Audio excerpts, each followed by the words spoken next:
Welcome back to MHTV Live. It's time for our CMU Spotlight, and our guest today is none other than student stand-up comedian Kirk Wilcox. Welcome to the show, Kirk. It's nice to have you here. Thanks for having me on, Jason. No problem. All right, so what do you do at CMU? Like, where do you do stand-up comedy? I'm not even sure where that happens. Where do I do stand-up comedy? They have a group, the Underground Open Mic Series, which does open mics every 2 weeks. They alternate between South Campus and the Towers. And then On the Fly Productions also puts a comedy open mic, exclusively comedy, every semester. I don't know when it is this semester, but I'm really looking forward to it. That's when I usually like to put my best stuff on. How often are you writing new stuff? It depends. Like over Christmas break, I was on like a real hot streak. Like I was like writing a joke like every day, and I was like, wow, this is awesome. But like before that, I like went on like a 6-month like slump. I had like nothing to say or write, like nothing. Such as creativity. Yes. What got you into comedy in the first place? What got me into comedy? My friends, my sophomore year of college, were always pushing me. They're like, you know, you're a funny guy. You should try stand-up. And I was always nervous, and like I never really wanted to do it.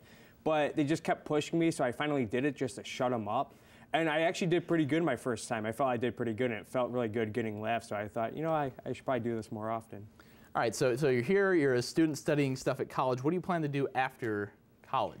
Well, it's been my life's ambition to be on the radio, but now I kind of regret going to college for that because like the radio industry is dying. Like, there's like advertising. Like, I don't get the advertising on the radio. Like the other day, I was listening to the radio, and I heard a commercial for hearing aids, and I'm like, they're not reaching their target market.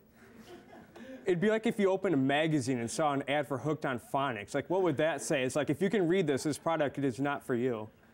You know, the Navy is really similar too. I think the Navy is gearing their advertising towards the suicidal. Like, if you ever see the Navy commercials, they show you like the nice submarines and the nice boats, and then it gets to the slogan, Navy, accelerate your life. You know what that means to me? Die faster.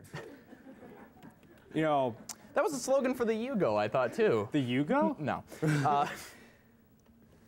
But, Go Navy. Yeah, you know, another one is like Home Depot. Like, I don't get their marketing campaign. Like, you ever go to Home Depot, everything's underdeveloped. Like, the wall is always unpainted brick, the ceiling's never finished, and the floor is always like cold concrete, like no tile or hardwood floor. And it's like, they have all the supplies there. You'd think they just finish it. I think it was some lazy entrepreneur's idea. Like, some guy wanted to build like a Walmart or something and leased a warehouse and got all the supplies there to do it. And he's like, you know what, guys? Forget Walmart. We'll just sell this stuff instead. Like, you know, NASCAR's another one. Like, you ever notice, like, drivers like Kurt Busch? Like, no, it was Dale Earnhardt Jr. had Budweiser written all over his car. Like, what message does that send? It's like, oh, yeah, kids, you know, you want to be like me, drive around, drink a lot of beer first. All right.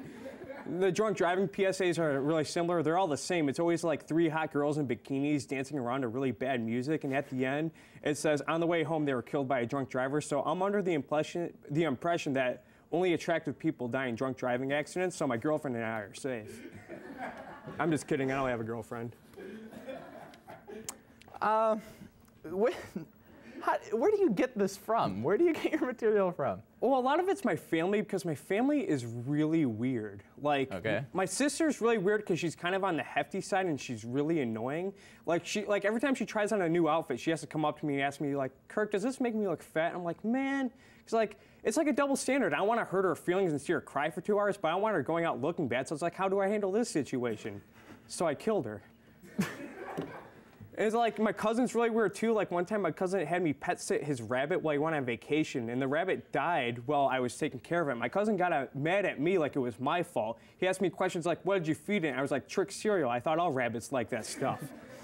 And then he started crying like a baby when I gave him the corpse. He's like, Kirk, what happened to its feet? And I was like, I cut them off and made them into keychains for good luck. I thought I need lucky rabbit's feet so your pets don't die on me again. My sister, my other sister, this is my other sister, not the one that, not that hefty? Yeah. Okay. The one that's still alive. She's a vegan, and I have no problems with vegans, but she's really irrational about it sometimes. My grandpa was taking us to this Hunters-themed restaurant once, and she was complaining about it on the way. She was all like, you know, I bet there's going to be dead animals hanging all over the walls. And it's like, I don't get what the problem is. Does she want live animals hanging all over the walls? Like, could you imagine if you walked into a restaurant and you saw a live moose dangling from the wall going, ooh, ooh? It'd be like if you were listening to an audio tape of The Great Gatsby as if it were read by Helen Keller.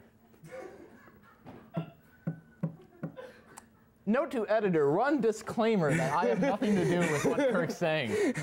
I have a feeling you're too logical for this world. You really seem that way. I'm too logical. What do you mean? I don't. It seems like you're taking things at face value, and people just aren't ready for it. Like, yeah. That makes a lot of sense to me. I wouldn't want to walk into a nice family restaurant that sells tchotchkes and see a cat up there. Yeah, that'd be disgusting. disgusting. Like, you'd feel bad for that cat. Yeah, I don't know. But no, the one on the plate's perfectly fine. Yeah, they're tasty. I do not Especially eat with cat. guacamole, yeah. Do you have anything up you want to anything up? You want to tell any big events coming up for you? In a couple weeks, I'm going to Durand, Michigan for this charity event. They are asking me to do like 5 to 7 minutes. And it's going to be like 10 other comedians. It's at a VFW post. I'm really excited for that, especially considering my dad was a Marine. So. Oh, okay. Yeah. Well, good. But yeah, I'm really excited for that. And what's the benefit? What's the actual charity it's benefiting? I think it's just for the VFW. I think it's just a fundraiser. Okay. So I think it goes to like all the veterans who fought in the last Iraq war back in the early 90s. Oh, the Gulf War. Okay. Yeah. All right. Now, I always research my guests before we start the show, and I just found out you turned 22 recently. Yeah, I did turn 22, and I'm getting to that age where like I get a lot of lame gifts for my birthday. My parents actually they got me Guitar Hero. You ever play Guitar Hero? Yeah. I really hate that game. What's wrong with Guitar Hero? Well, I just never played guitar. Like, I was always used to piano. I played piano, and I hear they're coming out with Piano Hero. They're going to make it Stevie Wonder edition where you can't see anything on the screen. My favorite toy of all time. Again, Jason Antonovich has nothing to do with what you're hearing. All Kirk. Go on. The best toy I ever got for my birthday, I was 9. I got an Etch-a-Sketch. Yes. Remember Etch-a-Sketch? I love the Etch-a-Sketch. But don't you think if you lived in California, those would be really annoying? You'd spend all day like drawing like a really cool dinosaur, and then an earthquake would come, and you'd just be like, man! Yep. Yeah. I agree. What about Magnadoodle? You remember Magnadoodle? Magnadoodle? Oh yeah, yeah. Those weren't that fun. Did you like Magnadoodle? I was okay with Magnadoodle. I liked Light Bright.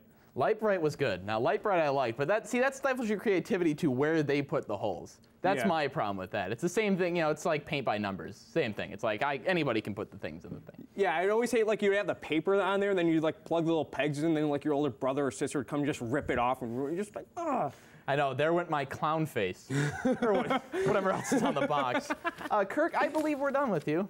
Oh, no. That is all the use we can get out of you today. Oh. But thanks for being here in your suit jacket. All right, thank you for having me on. No problem. Thanks for being here, Kirk. All right, man. On MHTV Live, and that's it for today. But we wanted to have you stay for our entire season. We got a lot coming up, a lot of great surprises. Episode 5 will be a special one, so stick around for that. Also, stick around for other MHTV programming tonight. We hope to see you for all that. Until the next time we meet, for Shelley Castani and everybody here on MHTV Live, Jason Antonovich saying goodbye, everybody.